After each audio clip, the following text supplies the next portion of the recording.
आज की इस वीडियो में हम लोग करने वाले हैं 12th क्लास पॉलिटिकल साइंस का chapter number 3 new centres of power के मोस्ट इंपॉर्टेंट एमसीक्यूज। तो वीडियो को एंड तक ज़रूर देखना, इसमें आपके सारे इंपॉर्टेंट एमसीक्यूज कवर हो जाएंगे।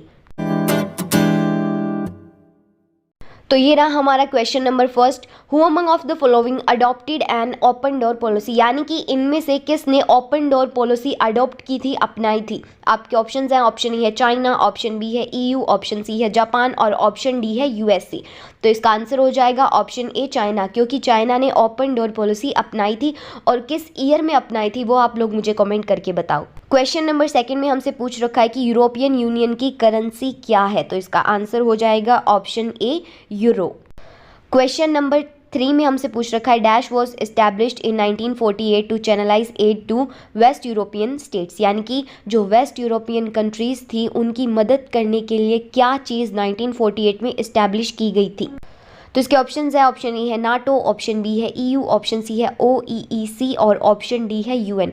अगर आपको ओईईसी की फुल फॉर्म पता है तो जल्दी से कमेंट कर दो। तो इसका आंसर होगा ऑप्शन सी ओईईसी। अगर नहीं पता तो चलिए मैं बता देती हूँ, इसकी फुल फॉर्म होगी organisation for European economic council. Question number 4 है which of the following is not a member of EU, यानी कि इनमें से यूरोपियन यूनियन का मेंबर कौन सा नहीं है वो हमें बताना है। तो इसका आंसर हो जाएगा ऑप्शन सी इंडिया, क्योंकि बाकी तीनों जो है वो यूरोपियन यूनियन के मेंबर हैं। क्वेश्चन नंबर 5 है आइडेंटिफाई द इनकरेक्ट स्टेटमेंट, यानी कि इनमें से कौन सी गलत स्टेटमेंट है वो हमें बतानी है। और इसके ऑप्शंस देखते हैं। Option A European union has its own flag, यानी कि यूरोपियन यूनियन का खुद का फ्लैग है, जो सही है। ऑप्शन बी में दे रखा है कि यूरोपियन यूनियन का खुद का कॉन्स्टिट्यूशन है, इस स्टेटमेंट को हम छोड़ देते हैं, बाद में देखेंगे। ऑप्शन सी में दे रखा है कि यूरोपियन यूनियन का खुद की करेंसी है, ये भी ऑप्शन सही है। ऑप्शन डी में दे रखा है कि यूरोपियन यूनियन की खुद का एंथम है, तो ये भी स्टेटमेंट सही है। और इसका आंसर हो जाएगा ऑप्शन बी, क्योंकि यूरोपियन यूनियन का जो खुद का कॉन्स्टिट्यूशन है वो बन ही नहीं पाया था। क्वेश्चन नंबर 6 में हमसे पूछ रखा है which of the following statement about European union is true. अब की बार हमें क्या है, सही स्टेटमेंट बतानी है यूरोपियन यूनियन के बारे में। तो ऑप्शन ए में दे रखा है कि यूरोपियन यूनियन क्या है, one of the largest economy है जीडीपी के मामले में, तो ये सही है। ऑप्शन बी में दे रखा है कि यूरोपियन यूनियन शेयर करती है वर्ल्ड ट्रेड में 3 गुना ज़्यादा यूएसए से। और तीसरी स्टेटमेंट में दे रखा है कि एक जो मेंबर है यूरोपियन यूनियन का वो परमानेंट सीट होल्ड करता है, यानी कि उसकी परमानेंट सीट है सिक्योरिटी काउंसिल में, तो ये भी सही है। तो ये सारी स्टेटमेंट क्या है, यूरोपियन यूनियन के मामले में सही है। क्वेश्चन नंबर 7 है which year Asian was established, यानी कि किस साल एशियन एस्टैब्लिश हुआ था, यानी कि स्थापित हुआ था, बना था। तो इसका आंसर हो जाएगा ऑप्शन डी 1967। क्वेश्चन नंबर 9 है which of the following is projected to overtake the US as the world's largest economy by 2040, यानी कि 2040 तक ऐसा कौन सा देश है जो ओवरटेक कर लेगा यूएस की इकोनॉमी को और वर्ल्ड्स लार्जेस्ट इकोनॉमी बन जाएगा। तो इसका आंसर हो जाएगा option D China. Question number 10 में हमसे पूछ रखा है which of the following nation has exit from European union recently, यानी कि हाल ही में कौन सा ऐसा देश है जिसने यूरोपियन यूनियन को छोड़ा है। आपके ऑप्शंस हैं, ऑप्शन ए है इटली, बी है ब्रिटेन, सी है फ्रांस और डी है जर्मनी। तो इसका आंसर हो जाएगा option B Britain. Question number 11 है which of the following European union member has resisted to the use of common currency euro, यानी कि इनमें से ऐसा कौन सा यूरोपियन यूनियन का मेंबर है जिसने मना कर दिया है यूरोप की जो कॉमन करेंसी है यूरो, उसको क्या है एक्सेप्ट करने में, अपनाने में। तो इसका आंसर हो जाएगा ऑप्शन बी स्वीडन। स्वीडन के अलावा एक और कंट्री थी, उसका क्या नाम है, जल्दी से कमेंट करके बताओ। क्वेश्चन नंबर 12 में हमसे पूछ रखा है which of the following European countries hold permanent seat in UN security council, यानी कि यूएन सिक्योरिटी काउंसिल में कौन सी यूरोपियन यूनियन की ऐसी कंट्रीज है जिनके पास परमानेंट सीट्स है। तो यहाँ पे ऑप्शंस आपको गलत दे रखे हैं, मैं आपको वैसे ही आंसर बता देती हूँ। इसका आंसर होगा फ्रांस और ब्रिटेन। ठीक है, 2 देश है फ्रांस और ब्रिटेन, याद रखना। क्वेश्चन नंबर 13 है यूरोपियन यूनियन वॉज एस्टैब्लिश्ड इन, यानी कि यूरोपियन यूनियन कब बनी थी। तो इसका आंसर हो जाएगा ऑप्शन ए 1992।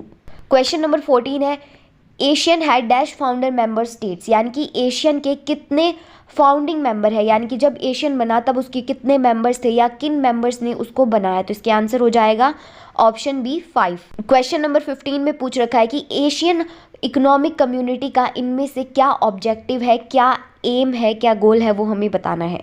जिसमें आपके ऑप्शंस दे रखे हैं। ऑप्शन ए है कि कॉमन मार्केट बनाना, बी में दे रखा है कि प्रोडक्शन का बेस बनाना, ऑप्शन सी में दे रखा है सोशल और इकोनॉमिक डेवलपमेंट करना एशियन रीजन की, एशियन कंट्रीज़ की। तो इसका आंसर हो जाएगा option D, all of the above. Question number 16 में है which of the following is not an Asian member, यानी कि इनमें से कौन सी कंट्री एशियन का मेंबर नहीं है।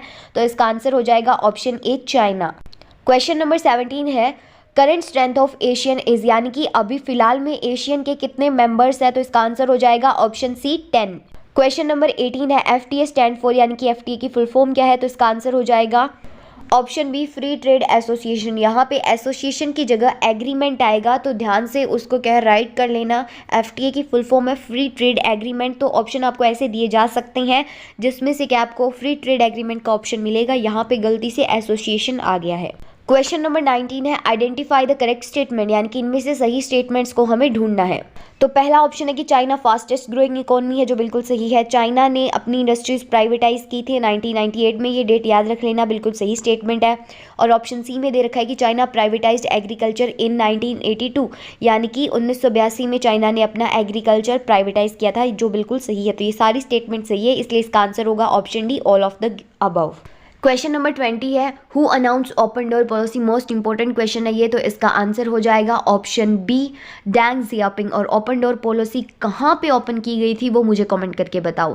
तो इसको याद करने की मैं आपको एक ज़बरदस्त सी ट्रिक बताती हूँ। देखो, आपको याद रखना है कि हमने क्या है, डोर ओपन किया, और डोर ओपन करने के लिए हमें क्या बेल बजानी पड़ेगी। और बेल में कैसी आवाज़ आई, बेल में आवाज़ आई पिंग की, ठीक है। तो याद रख लेना, डेंग जियापिंग।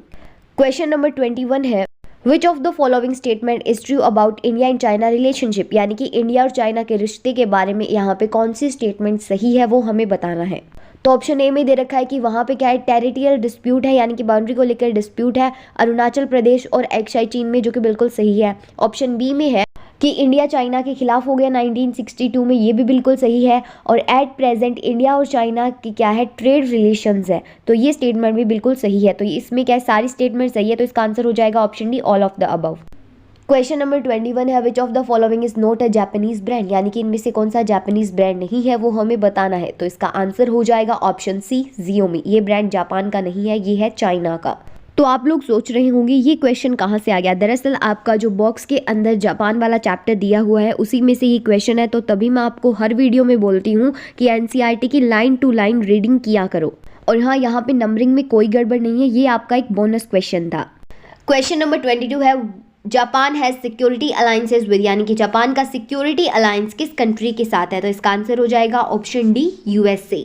क्वेश्चन नंबर 23 में हमसे पूछ रखा है कि यूएन का सेकंड लार्जेस्ट कंट्रीब्यूटर कौन है बजट के मामले में। तो इसका आंसर होगा option C, Japan. Question number 24 है जिसमें हमसे पूछ रखा है कि ब्रिक्स के अंदर जो आर आता है वो किसके लिए है। तो इसका आंसर हो जाएगा option B, Russia. Question number 25 में पूछ रखा है कि ब्रिक कब बनी थी, वो हमें फाउंडिंग डेट उसकी बतानी है। तो इसका आंसर हो जाएगा ऑप्शन ए, 2006। और ये ब्रिक से ब्रिक्स कब बनी थी वो जल्दी से कमेंट करके बता दो। क्वेश्चन नंबर 26 है जिसमें हमसे पूछ रखा है कि ब्रिक्स के अंदर जो सी है वो किस कंट्री के लिए यूज हुआ है वो हमें बताना है। तो इसका आंसर हो जाएगा option C, China. Question number 27 है the 11th conference of the BRICS was held in, यानी कि ब्रिक्स की जो 11th कॉन्फ्रेंस हुई थी वो किस कंट्री में हुई थी वो हमें बताना है। इसका आंसर हो जाएगा option D, Brazil. Question number 28 है in dash BRIC turn into BRICS, यानी कि किस ईयर में जो ब्रिक है वो ब्रिक्स के अंदर कन्वर्ट हो गया था। तो इसका आंसर होगा ऑप्शन सी, 2009। क्वेश्चन नंबर 29 में हमें बताना है कि सोवियत यूनियन का सबसे स्ट्रॉन्ग सक्सेसर कौन सा था, यानी कि सबसे मजबूत देश कौन सा निकला था। तो इसका आंसर हो जाएगा option B, Russia. Question number 30 में हमसे पूछ रखा है कि रशिया के बारे में कौन सी स्टेटमेंट अनट्रू है, यानी कि गलत है, वो हमें बतानी है। तो इसका आंसर हो जाएगा option B, Russia is the second largest economy in the world. ये ऑप्शन यहाँ पे गलत है। क्वेश्चन नंबर 31 में हमसे पूछ रखा है कि 2025 तक इंडिया ने क्या टारगेट किया है कि वो कितनी ट्रिलियन डॉलर इकोनॉमी बन जाएगी। तो इसका आंसर हो जाएगा option B, 5 trillion dollar economy बनने का इंडिया ने टारगेट बनाया है। क्वेश्चन नंबर 32 में हमसे पूछ रखा है कि इजराइल के बारे में कौन सी स्टेटमेंट इनमें से सही है वो हमें बतानी है। तो ऑप्शन ए में दे रखा है कि इजराइल क्या है, सबसे ताकतवर देश है साइंस और टेक्नोलॉजी के मामले में। ऑप्शन बी में दे रखा है कि हम ग्लोबल पॉलिटिक्स को देखें तो इजराइल की क्या है, डिफेंस प्रोसेस बहुत ही ज़्यादा अच्छी है। ये स्टेटमेंट भी सही है। और ऑप्शन सी में दे रखा है कि इजराइल क्या है, जो डिस्टर्ब्ड एरिया है वेस्टर्न एशिया का, उसके मिडल में सिचुएटेड है इजराइल, जो कि बिल्कुल सही है। यहाँ पे वेस्टर्न एरिया नहीं, वेस्टर्न एशिया आएगा। तो ये सारी स्टेटमेंट सही हो जाती है, इसलिए इसका आंसर होगा option D, all of the above. Question number 33 में हमसे पूछ रखा है pick the odd one out, यानी कि इनमें से सबसे अलग है उस कंट्री को हमें चूज करना है। तो इसका आंसर हो जाएगा ऑप्शन डी, वियतनाम, क्योंकि बाकी सारी जो कंट्रीज है वो किसका पार्ट है, वो एशियन का पार्ट है। क्वेश्चन नंबर 34 है, जिसके अंदर पूछ रखा है कि ये किस जगह पे आरोप लगाया जाता है कि इस जगह से जो कोरोना वायरस है वो स्प्रेड हुआ है, यानी कि फैला है, वो हमें बताना है। तो इसका आंसर हो जाएगा ऑप्शन ए, वुहान।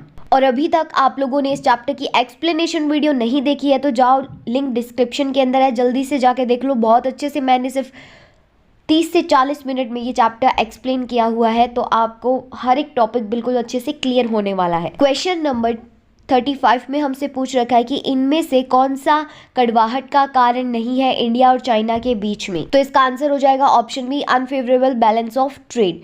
तो यहीं पर ये आपके एमसीक्यूज होते हैं खत्म। और अभी तक चैनल को सब्सक्राइब नहीं किया है तो जल्दी से सब्सक्राइब कर लो और बाकी चैप्टर्स के भी एमसीक्यूज ध्यान से देख लेना और उन्हें अच्छे से रिवाइज कर लेना।